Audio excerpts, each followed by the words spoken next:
하나, 둘, 셋, 넷. 하나, 둘, 셋, 넷. 하나, 둘, 셋, 넷. 좋아. 누구냐? 혜민인가? 어, 여러분, 목소리 들려요? 들려요? 서준아, 잘 잤어요? 그래요. 하나, 둘, 셋, 넷. 오, 예림, 좋았어. 갑시다.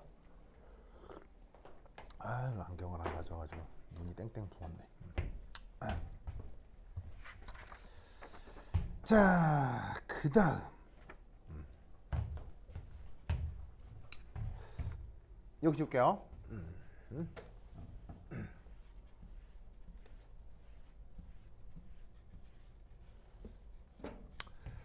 그 다음 해볼 건, 요거.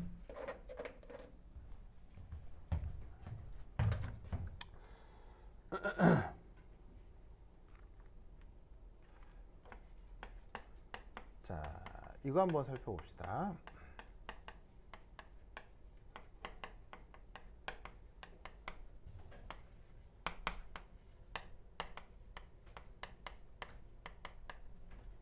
자, 앞서까지는 케미컬 포텐셜을 어떻게 정의하느냐, 그리고 이제 경우에 따라서 어떻게 표현하느냐에 대한 얘기를 해봤습니다. 자, 근데 이제 지금은 이제 뭘 해볼 거냐면요. 그러면 이런 걸 왜 정했느냐는 거예요. 이거 정해가지고 어디다 쓰면 편하길래 이런 케미컬 포텐셜을 쓰느냐 하는 건데요. 바로 이런 상황. 자, 화학 반응이 진행되건 아니면 물리적 변화가 진행이 되건 어떤 시스템에서 물질이 어디서 어디로 이동할 수 있죠. 그 물질이 이동하는 것에 대해서 이 케미컬 포텐셜이 조금 더 편리한 표현을 해줄 수가 있습니다. 자, 그래서 어떻게 이렇게 바로 1. 항상 요 케미컬 포텐셜이 큰 쪽에서 작은 쪽으로 물질이 이동합니다.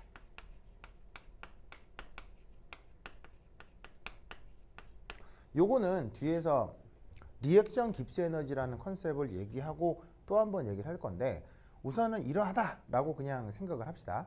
마치 여러분, 바람은 어디서 어디로 불어요?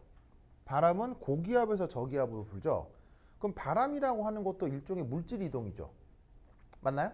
왜냐하면 기체라고 하는 것이 이동할 때 우리가 바람이라는 어떤 감각을 느끼게 되잖아요.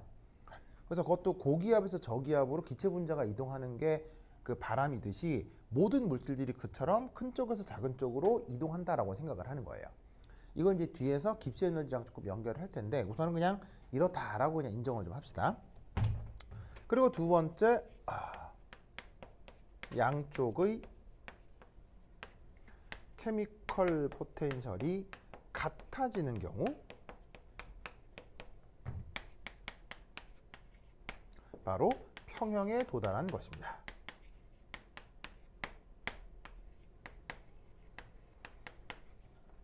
그래서 물질이 이동할 수도 있고 움직이지 않고 평형을 이룰 수도 있는데, 그 모든 상황을 케미컬 포텐셜로 표현할 수 있어서 물리학자들이 얘네들을 정의하고 써먹는 겁니다. 그래서 이 컨셉 기억을 해두시기 바래요. 자, 그래서 요걸 가지고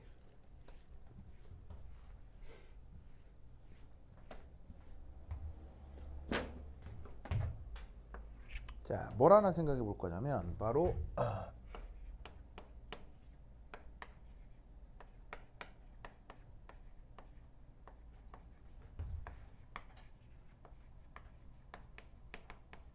클라페이롱 이쿠에이션이라고 하는 것을 한번 생각해 보도록 하겠습니다. 자, 클라페이롱 이쿠에이션이 뭐냐? 이제 클라페이롱 이쿠에이션 기억나요? 네. 자, 봅시다. 우선 첫 번째. 1.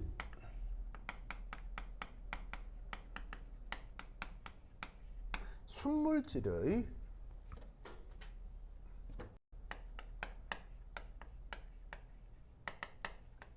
케미컬 포텐셜을 한번 표현해 보겠습니다. 자, 아까 이런 표현을 쓸 수 있는데요. DG는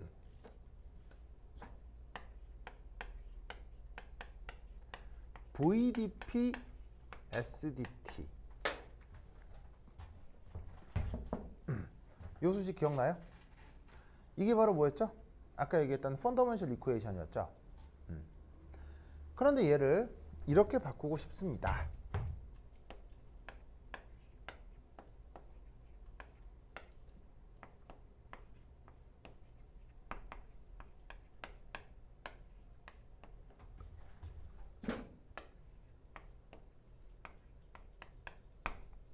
이렇게 한번 바꿔보자 이런 말이에요.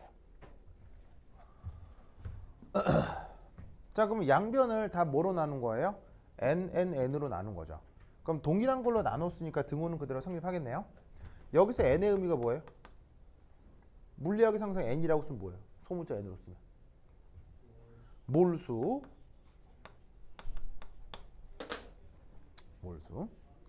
자, 그러면 아까도 얘기했듯이 순물질의 경우 깁스 에너지를 몰수로 나눈 이게 뭐가 되는 거예요? 순물질의 경우 깁스 에너지를 몰수로 나눈 그게 뭐예요? 그게 케미컬 포텐셜이잖아요.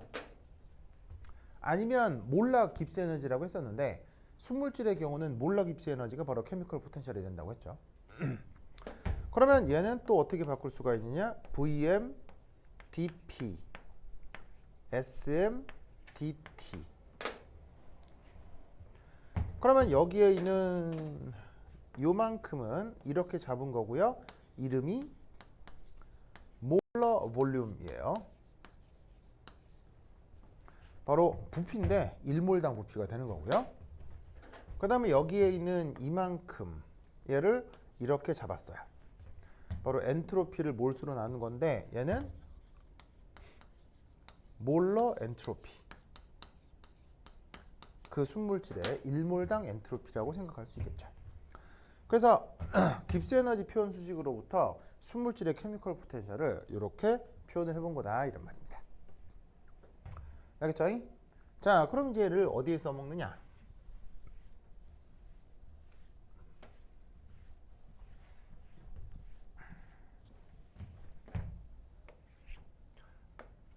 두 번째,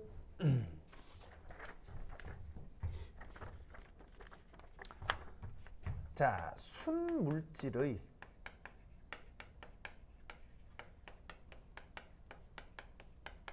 상전이 과정.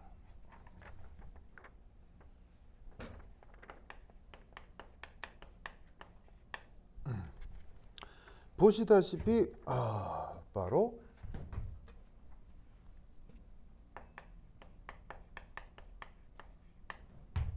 항상 가역 과정이죠.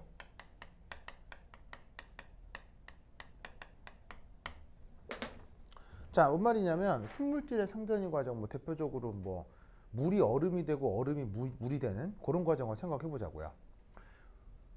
물이 무조건 얼음만 되고 막 얼음이 물이 되는 건 절대로 되지 않는다. 이럴 수는 없잖아요. 물과 얼음이 온도 조건에 따라서 물이 될 수도 있고 얼음이 될 수도 있고 막 하여튼 뭐 아시겠죠? 알겠죠? 네. 더더군다나 특히 정상 상전이 온도에서는 어떻게 된다? 상평형이 이루어지는 것을 알 수 있다는 얘기죠. 바로 0도씨로 유지를 해두면 물이 얼음이 되고 얼음이 물이 되는 것이 균형을 이루어서 물과 얼음이 공존되게 할 수 있죠. 그런 식의 물의 경우 0도씨, 그것을 우리가 정상 상전이 온도라고 한 거예요. 예를 들면 정상 얼음점 같은 게 되는 거죠. 그런 온도에서는 상평형이 나타나면서 서로가 뭐 하게 된다?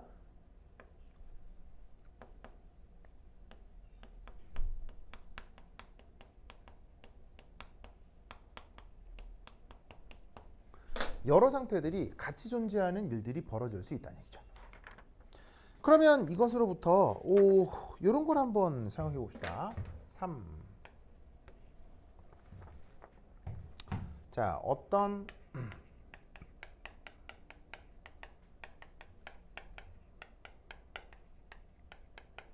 상태 변화를 가정해 봅시다. 자, 예를 들어서 어떤 알파 상태라는 녀석과 베타 상태라는 것이 왔다 갔다 하고 있다. 뭐 이건 물이고 얼음이다. 뭐 이렇게 한번 쳐보자 이런 말이에요. 자, 그럼 여기서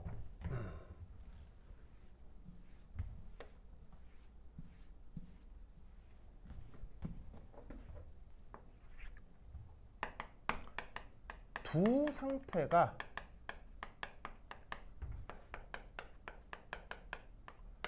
공존하는 경우. 자, 공존이라고 하는 게 뭐냐면요. 얘하고 얘가 같이 있는 거죠. 그런데 아까 뭐라고 그랬었냐면 항상 큰 쪽에서 작은 쪽으로 물질이 이동한다고 했죠. 근데 공존하는 건 이동하는 거예요? 그냥 둘 다 있는 거예요? 이동하는 게 아니고 뭔가 둘 다 평형을 이루고 있는 상태라고 생각할 수 있겠죠. 그러면 공존하는 경우는 어디 한쪽이 어느 한쪽보다 크다 작다가 아니라 어떤 일이 벌어지겠어요?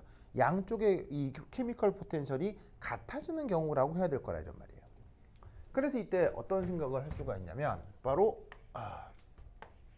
알파 상태의 케미컬 포텐셜과 베타 상태의 케미컬 포텐셜이 같을 것이다. 그러니까 알파가 베타가 되고 베타가 알파가 되는 것이 균형을 이루어 둘이가 공존하고 있는 거다라고 생각할 수 있다는 얘기예요. 그러면 둘이가 같으니까 둘의 변화율도 같아진다. 이렇게 생각할 수 있겠죠. 그런데 여기에 있는 이 케미컬 포텐셜이 보시다시피 어떤 수식으로도 표현되냐면 이런 수식으로도 지금 표현된다고요. 어디에 대해서? 순물질에 대해서. 그럼 얘를 여기다가 넣는 거예요. 그럼 이제 어떻게? VM 알파 dp SM 알파 dp는 VM 베타 dp SM 베타 dt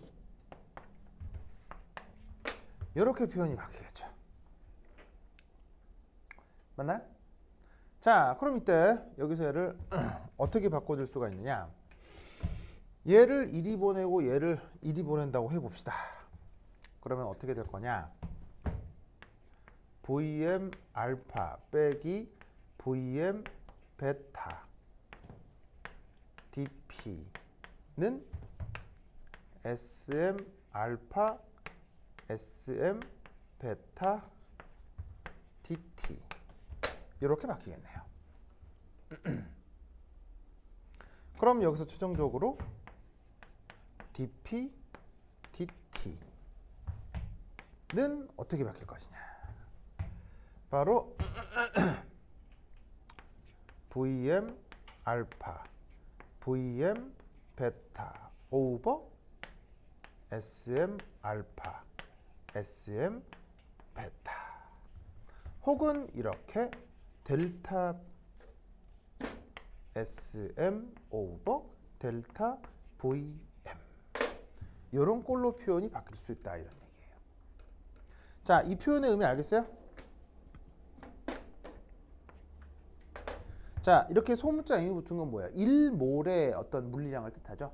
그래서 1몰의 엔트로피, 1몰의 부피를 알파 상태와 베타 상태를 비교한 거예요. 그래서 알파가 베타가 됐다고 해도 되고 베타가 알파가 됐다고 해도 되고 알파 상태의 1몰 부피, 베타 상태의 1몰 부피가 있을 거 아니에요. 그것의 차이를 델타 VM이라고 쓴 거고 알파 상태, 베타 상태 각각이 1몰의 엔트로피가 있을 건데 그것의 차이를 델타 SM이라고 쓴 거라고요. 그게 뭐로 표현된다? 이런 식으로 압력과 온도 그래프에서 바로 압력 온도 그래프의 접선의 기울기가 바로 이런 꼴로 나타난다라고 생각할 수가 있다는 얘기죠.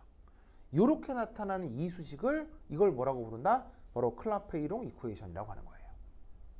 알겠죠? 그래서 주어져 있는 요 클라페이롱 이쿠에이션 요게 이제 어떻게 쓰여지는지를 한번 생각을 해보겠다 이런 말입니다. 알겠죠? 자, 그럼 이거 뭐냐? 여기 적어볼게요. 준다. 준다. 아.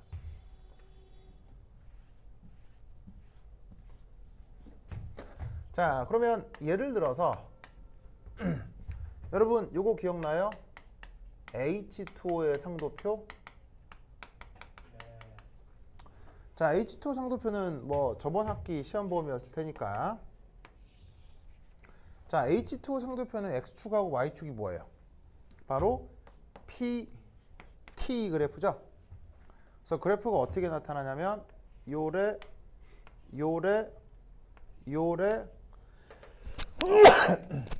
뭐 이럴 거라고요. 알겠죠? 그래서 이때 여기서 자 봅시다.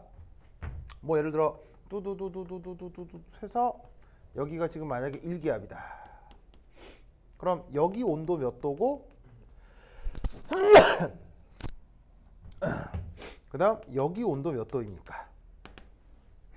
아 갑자기 또 뭔지. 여기가 지금 0도고 여기가 100도죠. 보이세요? 그럼 여기 주어져 있는 요 상태, 요 상태, 요 상태가 각각 누구예요? 요쪽이 아이스, 요쪽이 워터, 요쪽이 베이퍼죠? 기억나시죠? 네? 이때 이 아이스와 워터, 자, 요 사이에서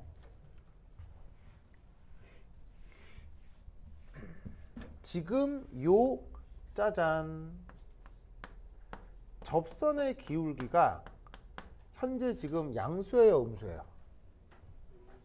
요 아이스와 워터에서의 이 경계에서의 접선의 기울기가 현재 음수잖아요. 그럼 이걸 어떻게 파악할 거냐? 이렇게 한번 생각해 보자 이런 말이에요. 바로 워터가 아이스가 된다고 합시다. 자, 워터가 아이스가 되는 경우는 엔트로피의 변화가 증가해요, 감소해요? 워터가 아이스가 되는 거죠. 감소하죠. 그런데 워터가 아이스가 되는 과정에 1몰 부피 변화는 늘어요, 줄어요? 오히려 늘죠. 이유는 바로 수소결합. 물론 뭐 이번 시험 범위는 아니지만 뭐 충분히 기억하고 있는 내용이죠. 그래서 워터가 아이스가 되는 과정에 대해서는 엔트로피는 줄어드는데 부피는 늘어나는 거예요. 그렇다면 클라페이롱 이쿠에이션의 의미가 이렇게 되니까 위쪽은 음수인데 아래쪽이 양수예요. 알겠죠? 그러면 이 접선의 길이가 영수다. 예, 음수다. 아시겠죠? 이런 식으로 표현해 주는 문제가 바로 그 클라페이롱 이쿠에이션입니다. 아시겠죠? 그래서 이제 클라페이롱 이쿠에이션이 이런 식으로 순물질의 케미컬 포텐셜을 이제 따지다 보면 이렇게 그 유도가 되는 것이다라는 거 알아두시기 바래요.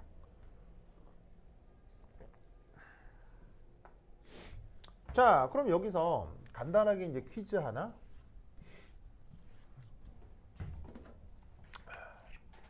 퀴즈.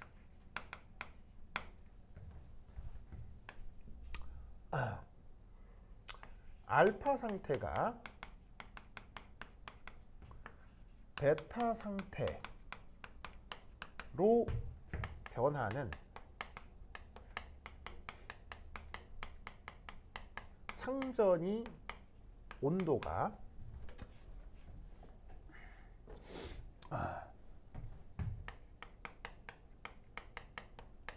압력에 무관하게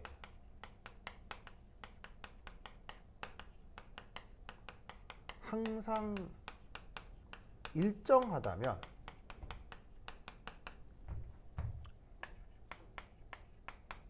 어떤 조건을 만족해야 할까요?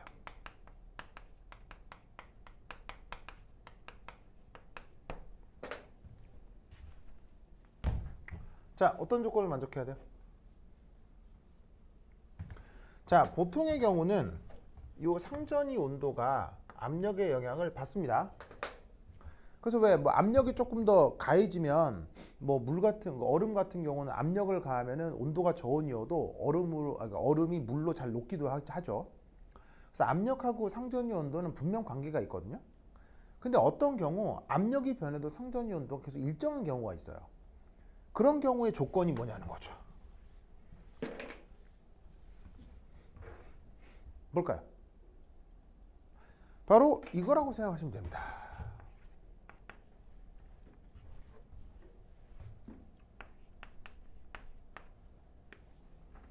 자, PT 그래프에서 알파 상태가 있고 베타 상태가 있는데 그 알파 상태와 베타 상태의 경계 온도인 상전이 온도 T가 이런 식으로 일정한 거예요. 뭐에 관계없이? 압력에 관계없이. 압력이 1기압일 때도 이 온도, 100기압일 때도 이 온도, 뭐 그렇다고 쳐보자 이런 말이에요. 그럼 알파하고 베타 사이의 상경계는 이런 식으로 PT 그래프에서 이렇게 표현을 할 수가 있는 거지. 그렇다면 이 녀석의 의미는 바로 뭐냐? 이때의 접선의 기울기가 무한대라는 얘기거든. 무슨 말이겠죠? 그럼 접선의 기울기가 이 그래프에서 무한대라는 얘기는 바로 뭐란 얘기예요? 부피가 안 변하는구나. 무슨 말이겠죠? 클라페이롱 이쿠에이션에 의해서 요 접선의 기울기가 엔트로피하고 부피 이렇게 표현된다고 했죠. 근데 얘 값이 무한대가 되려면 이 아래에 있는 분모가 0이 되는 수밖에 없다 이런 얘기죠. 그래서 알파 상태하고 베타 상태의 그 일몰의 부피가 같으면 그 알파 상태가 베타 상태가 되는 상전이 온도는 압력에 관계없이 항상 일정한 값을 갖게 돼 있어요. 무슨 말이겠죠? 그래서 그걸 보여주는 이 컨셉이 바로 클라페이롱 이쿠에이션이다. 됐죠? 요거 기억해 두시기 바랍니다. 됐다. 자, 그 다음 요거 자, 여기 줄게요. 여기 줄게요. 예.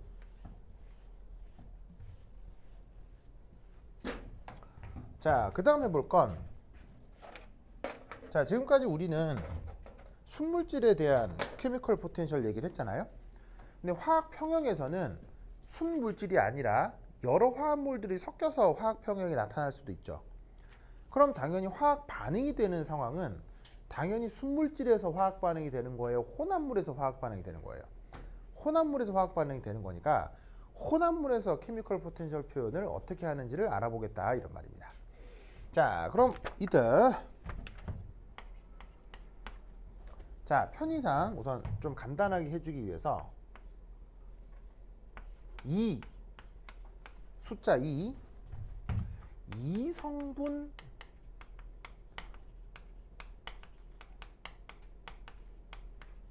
혼합물에서 이 케미컬 포텐셜이 어떻게 표현되는지 한번 살펴보도록 하겠습니다. 자, 그러면 이때 이 시스템의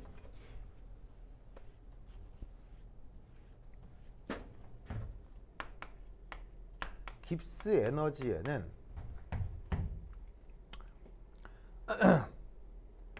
P, T, N1,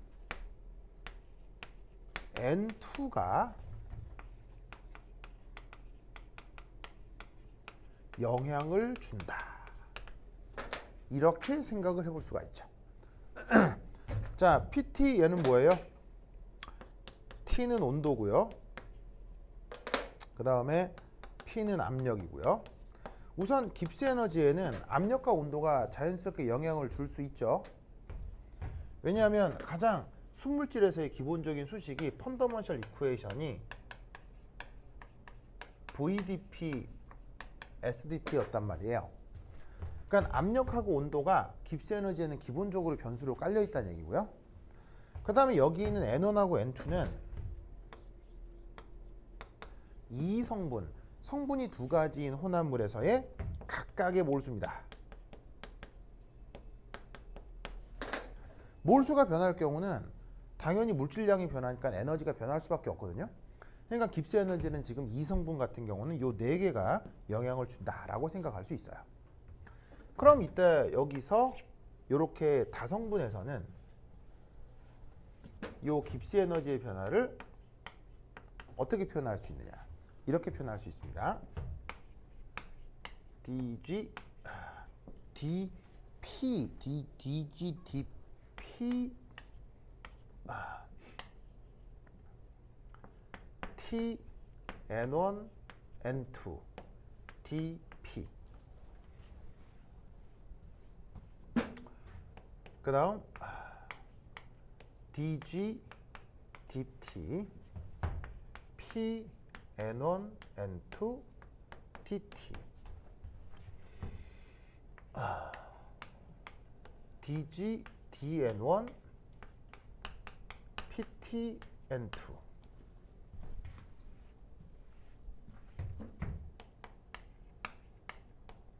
dg dn2 pt 하나 빼먹었다. dn1 그 다음 dg dn2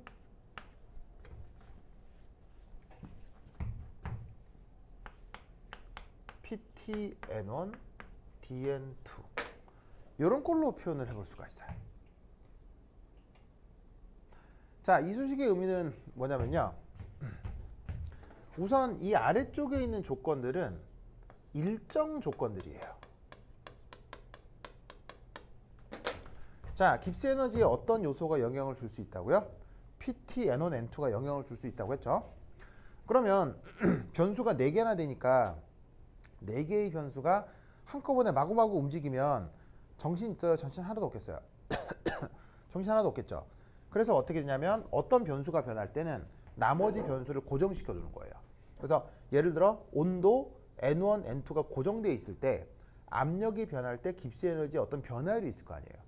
그 변화율만큼 압력 변화는 녀석의 압력 변화에 대한 그 고려를 했을 때 그게 깁스 에너지의 변화로 나타날 거란 얘기예요. 아시겠죠?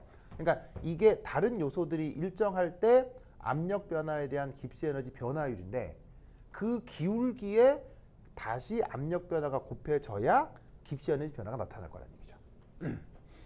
무슨 말 알겠죠? 이게 일종의 기울기란 얘기예요. 그러니까 예를 들면 뭐 y equal mx에서 dy는 m 곱하기 dx 이렇게 표현할 수가 있잖아요. 그러니까 어떤 것의 변화에 기울기를 곱해줘야 다른 결과의 변화를 알 수가 있는 건데 이때 깁스 에너지와 압력 사이의 기울기를 이런 걸로 표현하겠다는 얘기예요. 그렇죠? 다른 변수들이 일정할 때. 그렇다면 변수가 4개나 되니까 어떻게 되겠어요? 하나, 둘, 셋, 4가지 경우에 대해서 다 생각을 해봐야 되겠다는 얘기예요. 그리고 그 모든 변화가 깁스 에너지의 전체 변화가 될 것이다 라고 생각할 수 있다 이런 말이죠. 무슨 말 알겠죠? 그런데 앞서 우리는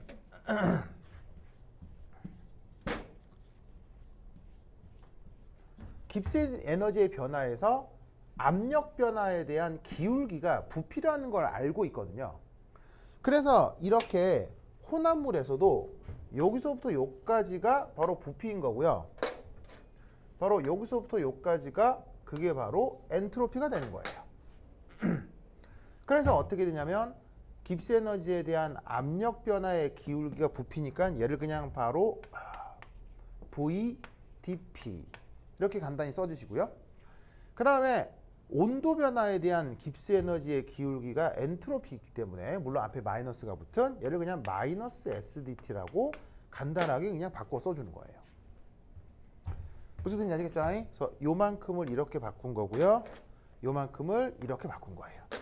그럼 이거는 앞서의 순물질에서하고 상황이 똑같잖아요. 그런데 순물질하고 다른 점은 바로 이 뒤에 서로 다른 성분들의 조성이 변하면서 조성 변화에 따른 깁스 에너지 변화도 생긴다는 얘기예요. 그럼 이럴 때 우리는 바로 이 부분 이걸 뭐라고 생각해야 되겠느냐? 바로 1번 녀석의 몰수가 변할 때 깁스 에너지 변하니까 이게 바로 1번 녀석의 케미컬 포텐셜이 되는 거예요.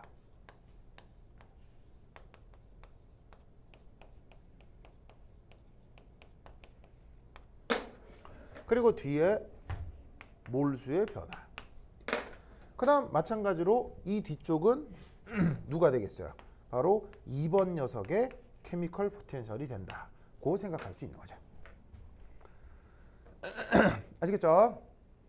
그래서 어떻게 된다? 순물질의 깁스 에너지 변화는 그냥 VDP-SDT인데 혼합물의 깁스 에너지 변화는 그 수식의 물질의 양이 변하면서 그 케미컬 포텐셜만큼 깁스 에너지의 변화에 기여를 하게 된다는 얘기예요. 그래서 혼합물의 깁스 에너지 변화 수식은 이런 꼴로 표현이 된다 이런 뜻이죠.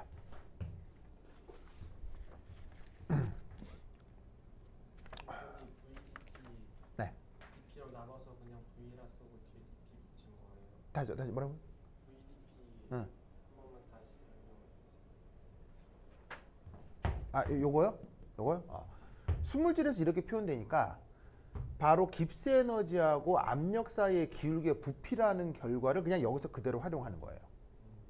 그러니까 얘가 순물질로 있건 혼합물로 있건 그 시스템에 부피가 있을 거 아니에요. 그럼 부피라고 하는 것을 물리학적으로 어떻게 보겠냐면 압력이 변할 때 깁스 에너지 변화율을 바로 부피라고 보는 거예요. 그럼 이게 순물질로 있건 혼합물로 있건 뭐 부피는 똑같이 내 눈에 부피로 보일 테니까 바로 여기서도 깁스 에너지에 대한 압력의 기울기를 부피로 보겠다는 얘기예요. 여기서는 엔트로피를 보겠다는 얘기고요. 물론 마이너스가 붙은 거. 그리고 나머지 거는 뭐냐면 이 내용을 딱 보면 자 깁스 에너지인데 몰수가 변할 때의 깁스 에너지 변하잖아요. 그러면 몰수 변할 때 깁스 에너지가 뭐였더라? 깁스 에너지가 변화하는 그 비율이 뭐였더라? 그게 바로 케미컬 포텐셜이죠. 그럼 얘가 그 화학종 1번의 케미컬 포텐셜이 되고 이만큼이 케미컬 두 번째의 케미컬 포텐셜이 되겠구나 라고 가정해서 수식을 이런 식으로 바꾸는 거죠.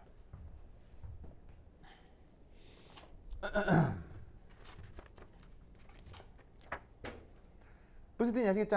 그렇죠? 그래서 이렇게 이성분 혼합물에서 이런 꼴로 표현이 된다면 그렇다면 다섯 번째 다성분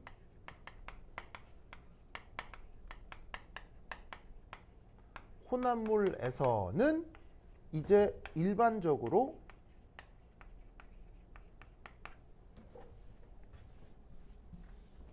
요 깁스 에너지의 변화를 어떻게 이성분이 이거니까 다성분은 뭐 크게 어렵지 않게 확장하면 되겠죠. 바로 VDP SDT 한 다음 더하기 J로 표현을 하고 뮤 J DN J 이런 꼴로 표현을 해줄 수가 있습니다.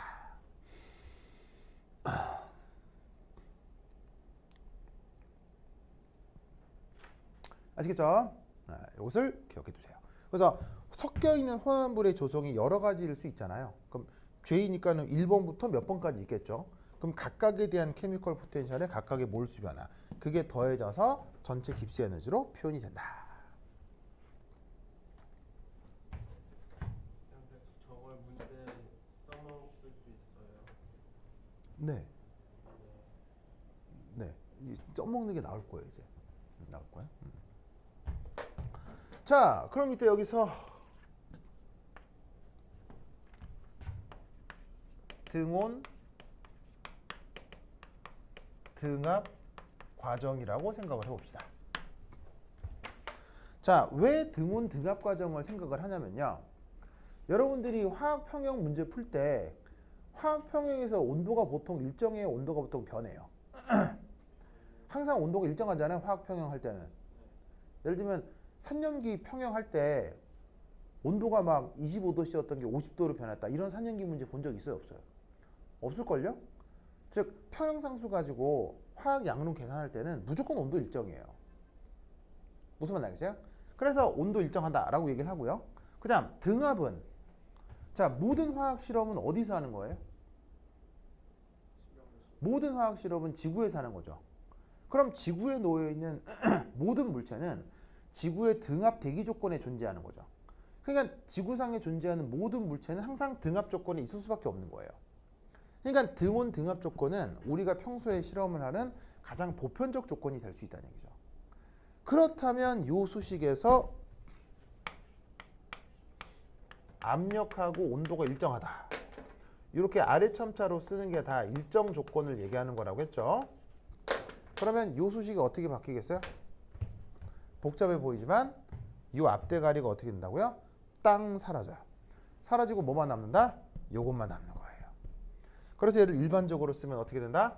mu1 dn1 mu2 dn2 이런 식으로 존재하는 화학종마다 계속 확장해서 표현하시면 돼요.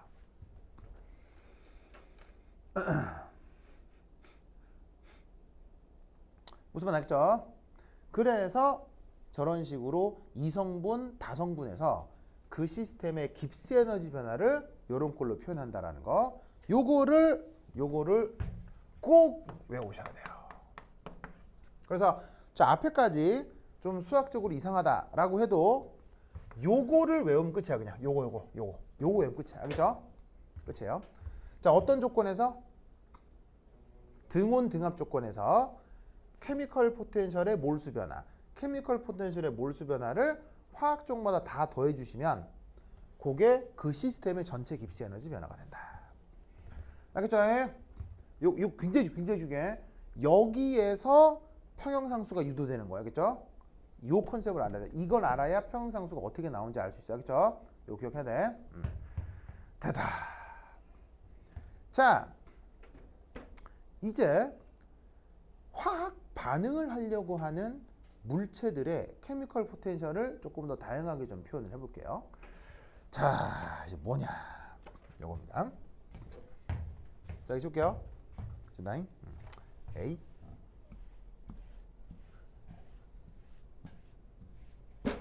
그 다음 6.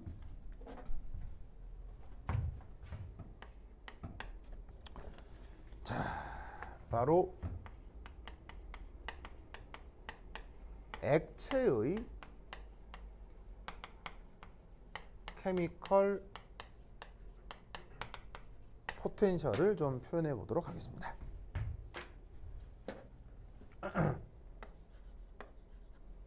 여기하고 그 다음 챕터가 조금 희한하거든요. 이상하기도 하고 희한하기도 하고. 그래서 이 표현을 좀 잘 보세요. 자, 우선 첫 번째 1.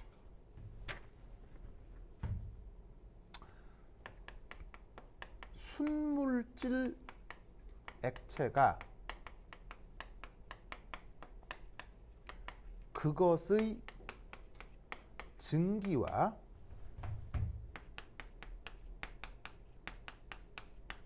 상평형을 이룬 경우를 생각해 보도록 하겠습니다.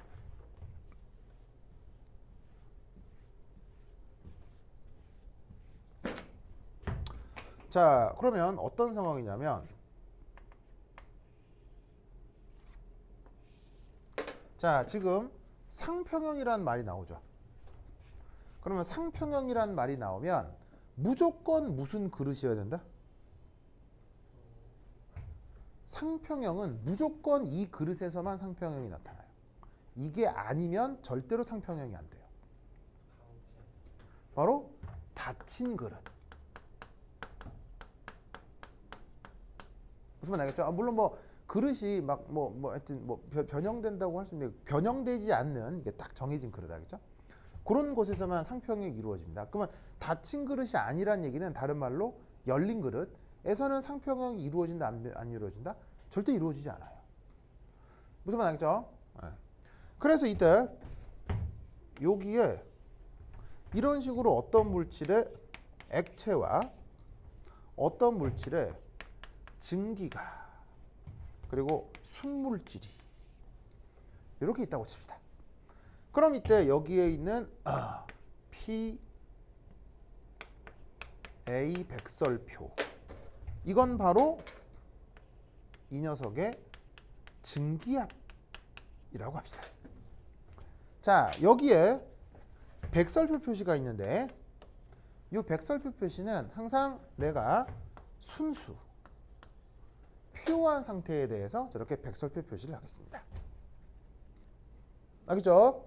자, 그리고 또한 이 케미컬 포텐셜을 할 땐 케미컬 포텐셜을 이런 식으로 각 화학종들한테 표현을 할 때는 항상 어떤 조건에서 언급을 하는 것이다?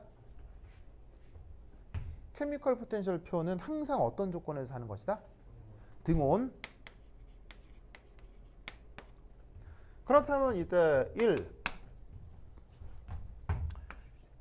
A 가스가 이상기체라면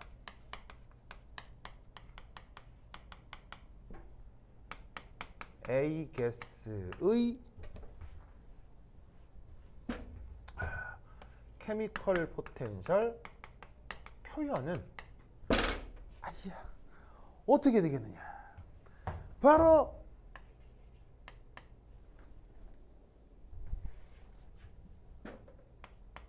요 수식을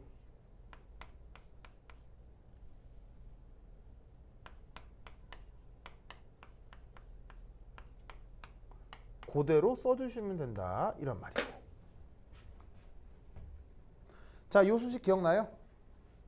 자, 이 수식의 의미가 뭐냐면 바로 어떤 등온 조건에서 자, 얘는 표준 압력이었죠? 웬만하면 몇 기압? 1기압. 책마다 원바라고 되어 있는 책도 있습니다. 원바와 원 ATM의 차이는?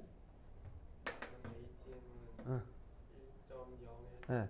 1.0에서 1.013 ATM이 원바죠.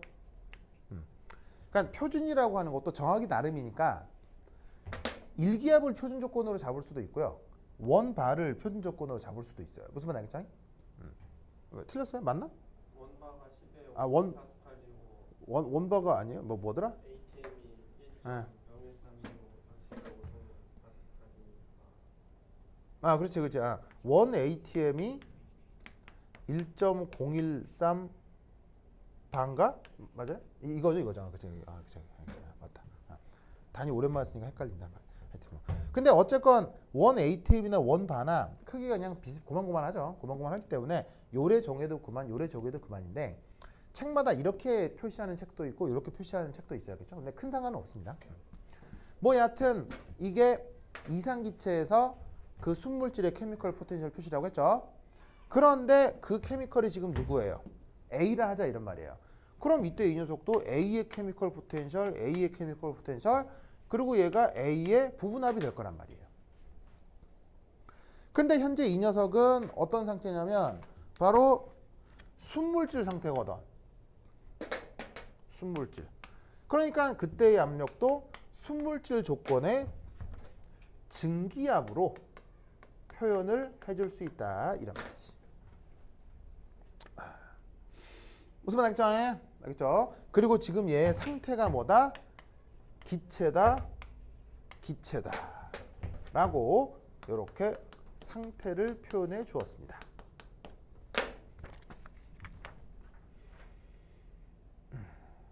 아시겠죠? 자, 그런데 지금은 상평형을 이루고 있죠. 상평형이라는 게 뭐예요? 양쪽의 물질량이 변하는 거예요? 딱 일정한 거예요? 양쪽의 물질량이 고정되는 거죠. 그러면 상평형에 도달했다면 우리는 어떤 생각을 할 수가 있냐면 바로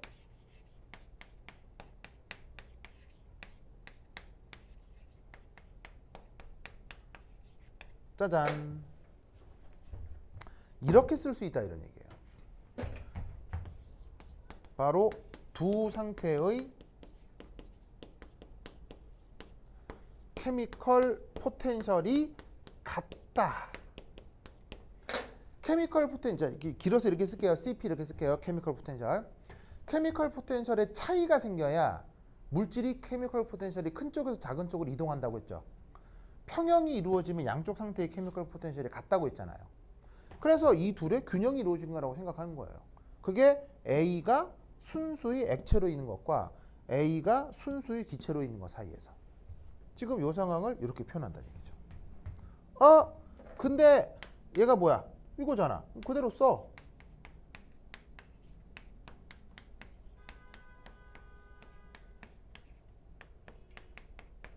짜잔. 아시겠죠?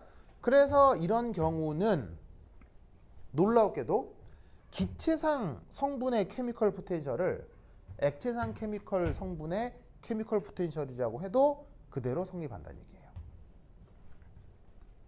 아시겠죠? 알겠죠?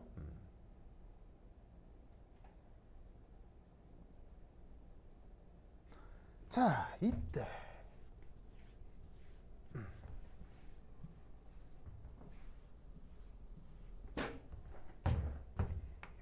그 다음 두 번째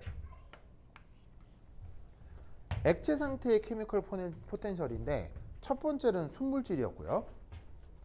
두 번째는 혼합 용액에서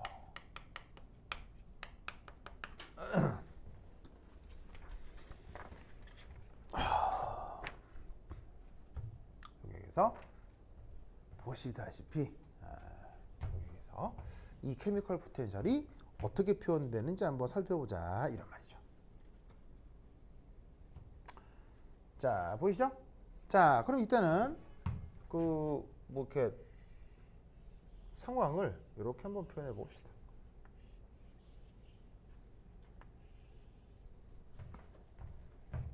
자, A하고 B가 섞여 있다고 칩시다. 그러면 A 성분도 일부 증발할 수 있고 B 성분도 일부 증발할 수 있죠.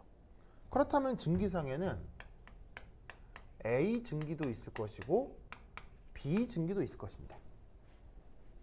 그러면 각각의 증기에 의한 증기압이 있겠네요. 그죠? 그래서 여기서 PA다, PB다라고 한 건 바로 각각의 증기압이다. 그래서 A의 증기압은 PA, B의 증기압은 PB. 그리고 지금 이 경우는 여기에 어떤 표시가 보이지 않아요? 여기 어떤 표현이 보이지 않아요? 백설표 표시가 안 보이죠? 이제는 눈송이라고. 좋아요. 이 표현의 이게 공식 명칭은 뭐죠? 공식 이름이죠. 그러니까 아유팩이 정한 공식 이름. 아스테릭스예요. 근데 아스테릭스 입에 잘 안 붙잖아요. 네. 서춘? 좀 괜찮아요? 아까 서춘 너무 저 숙면을 취한 바람에 내가 어떡하나 고민하고 있었는데 좀 괜찮아요 이제? 그래요. 그래. 이제는 안 졸려요? 전 배 아파요. 배가 아파요? 왜요? 어제 저녁에 라면 먹고 잤어요. 라면 먹고 잤더니 속이 좀 별로예요? 그렇구나. 태경이는요? 응? 그래요? 수식이 너무 나오죠? 너무 나와서. 그래, 알겠습니다. 다들 힘내주시고. 자, 보자. 그래서 여기 혼합 용액에서는 AB가 액체 혼합물인데 A도 일부 증발하고 B도 일부 증발하고 라고 해보자 이런 말이죠. 그럼 이때 여기에서 1. 증기상에서 A 가스의 케미컬 포텐셜 표현을 한번 해보자.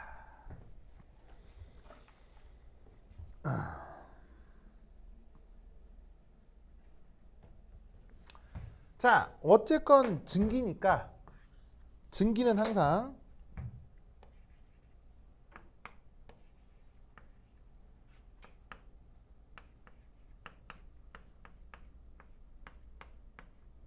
요겁니다. 증기 표현 항상 요거다. 조금만 띄우자.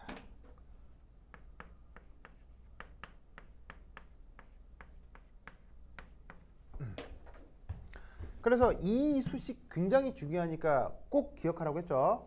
꼭 기억하라고 했죠. 그러니까 여기에서 계속 표현들을 편의상 바꾸는 거예요. 자, 그런데 증기에서 AB 중 A에 대한 생각을 할 거니까 우선 얘는 A에 대한 어쨌거나 케미컬 포텐셜이 되겠네요. 그리고 상태는 지금 증기예요, 액체예요? 증기에 대한 거니까 가스라고 합시다.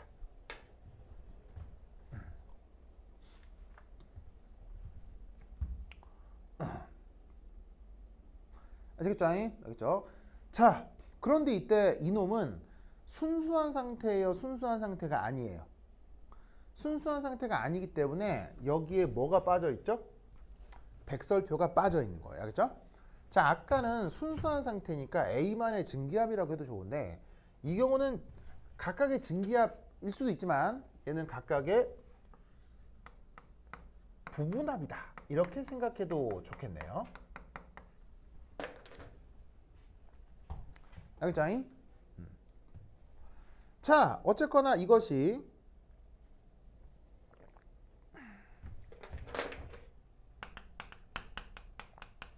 상평형에 도달해 있다고요.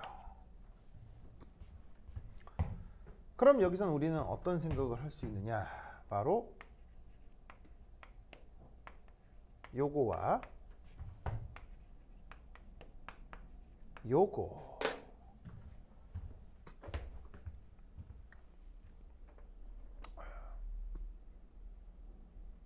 보이세요? 이렇게 표현을 할 수가 있다. 자, 앞서서 얘기했지만 상평형에 도달하게 되면 두 상태의 케미컬 포텐셜이 같아진다고 했죠. 이 얘기는 여기서도 나왔었는데 결정적 차이는 아까는 순수한 상태였고 지금은 혼합 상태일 뿐이다. 하지만 순수하건 혼합이건 내 눈에 이 상전기가 일정하게 유지되는 것으로 보아 적어도 상평형이고 이것도 상평형이라고 생각할 수 있다는 얘기죠.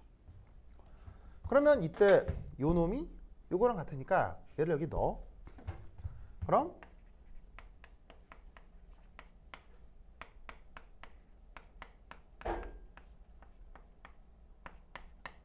짜잔.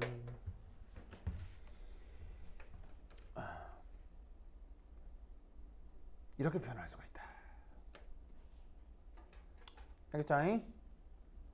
이때 최종적으로 나타난 요 수식, 요거를 A 수식이라고 하고요. 얘를 B 수식이라고 합시다.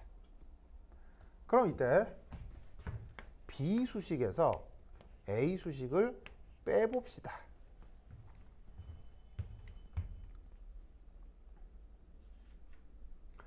그럼 무슨 결과가 나타나느냐?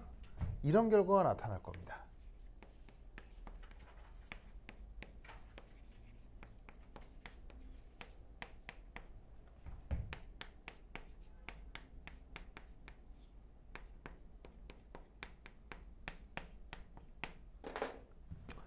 이렇게 될 겁니다.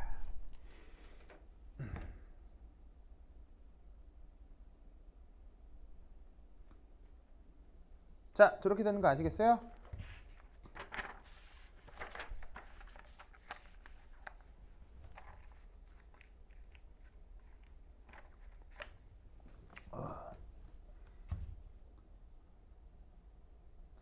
저거 아시겠죠? 알겠죠? 좀 복잡해 보이는데 비슷한 요소들이 많기 때문에 빼버리면 막 소거되고 없어지고 해서 최종적으로 이렇게 돼요. 그럼 이 말이 무슨 말이냐? 자, 아까도 얘기했듯이 이 백설표의 의미는 퓨어. 그러니까 A라고 한 놈이 순수하게 액체로 있을 때의 케미컬 포텐셜이라는 얘기고요. 얘는 뭐예요? 혼합 용액에서 A의 케미컬 포텐셜인 거예요. 액체 상태에서. 아시겠죠?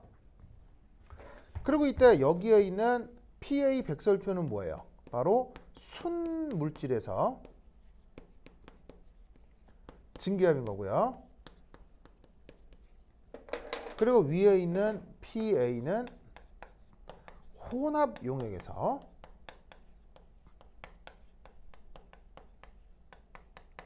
증기압이 되는 거죠. 그래서 혼합 용액에서 어떤 성분의 증기압은 저런 식으로 순수한 상태의 증기압과 혼합 용액에서 증기압의 비율로 저렇게 케미컬 포텐셜의 차이를 표현할 수 있습니다. 액체 상태 물질에 대해서. 알겠죠? 이것을 꼭꼭 기억해 두시기 바랍니다.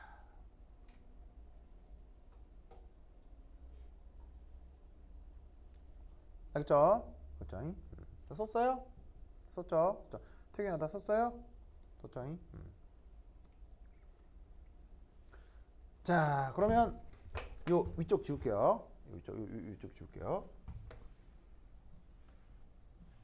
그렇다면 3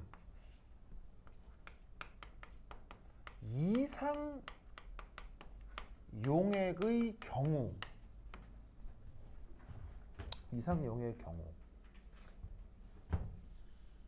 는 PA 백설표 PA가 뭐가 되죠?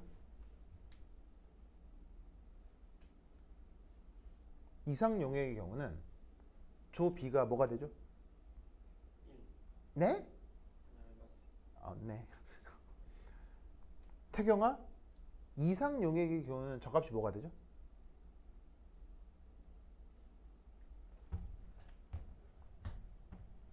자, 얘가 누구냐면 여기는 요항이에요. 요항. 이상 용액의 경우는 서춘이 오빠 이 뭐가 돼요? 몰 분율이 되죠? 오. 그래서 이 관계식을 뭐라고요? 무슨 법칙이라고 하죠? 뭐라고? 다 알아. 다 아는 말이야. 답 얘기 좀 허탈할걸? 뭐요? 라울의 법칙이요.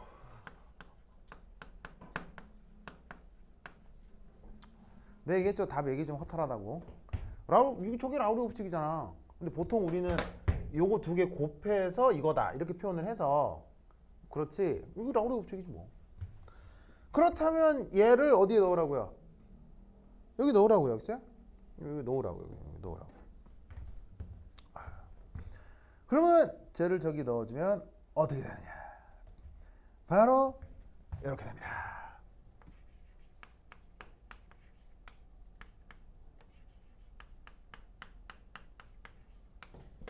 더하기 RT 로그 XA. 그래서 용액 중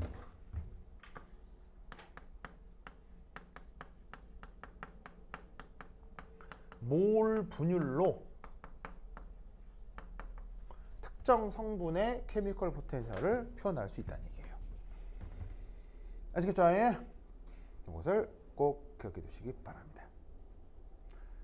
됐다. 자, 여기 줄게요. 여기 지운다잉. 여기 줄게요. 지운다.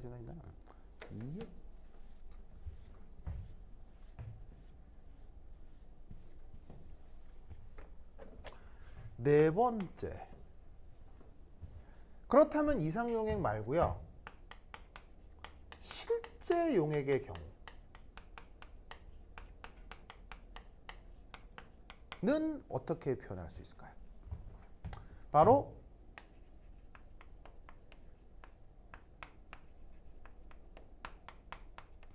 이렇게 쓴 다음에 더하기 RT 로그 하고 이 몰 분율 자리에 A라고 하는 항을 넣습니다. A. 이걸 뭐라고 할까요? 그렇지. 액티비티. 우리말 번역은 태경? 활동도.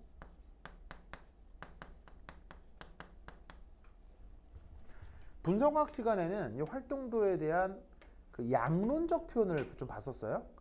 막 계산하고 뭐 해서 막 분석학에서 계산 문제 어떻게 하는 건지 뭐 그런 걸 주로 봤다면 지금 여기서는 이 활동도의 물리적 근거를 보고 있는 거예요. 그러니까 이렇게 활동도라는 것이 도입되고 있다라는 걸 확인할 수 있다는 얘기죠. 그러면 이 활동도의 의미는 뭐냐? 얘는 시료 몰 분율이다 라고 생각할 수 있는 거예요. 그러니까 원래 이 자리가 몰 분율이 들어가야 되는데 이상 용액에서 벗어나면서 나타나는 여러 가지 다른 속성들이 있죠. 그걸 다 감안한 걸 액티비티라고 하겠다 이런 말인 거죠. 그게 일종의 몰분율의 또 다른 표현이다라고 생각할 수 있는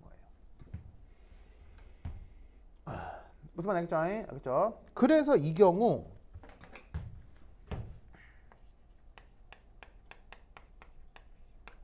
저기에 있는 이 활동도는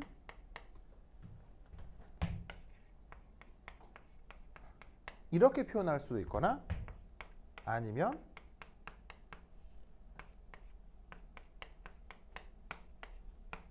이렇게 표현할 수 있거나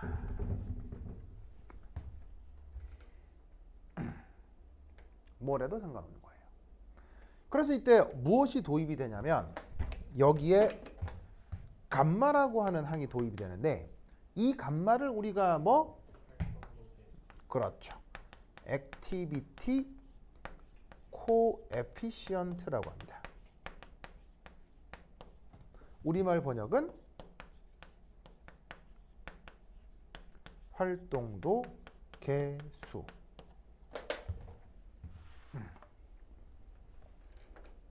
이게 바로 자 지금 누구하고 누구를 섞어서 용액을 만든 거예요. A하고 B를 섞어서 용액을 만든 거잖아요. 근데 A하고 B를 섞어서 용액을 만들 때 그 둘의 성격이 평균적 성격보다 더 강화될 수도 있고 평균적 성격보다 약화될 수도 있죠. 그런 걸 우리가 비이상성이라고 하거든요. 그래서 이 액티비티 코이피션트는 바로 용매와 용질 그 성분 사이의 비이상성을 보여줍니다.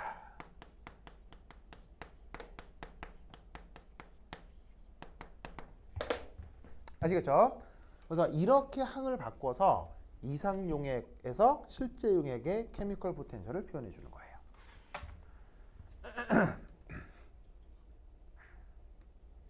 아시겠죠? 이 생각을 꼭 기억해 두도록 합시다. 오케이, 됐다. 그럼 조금 쉬었다 하도록 하겠습니다.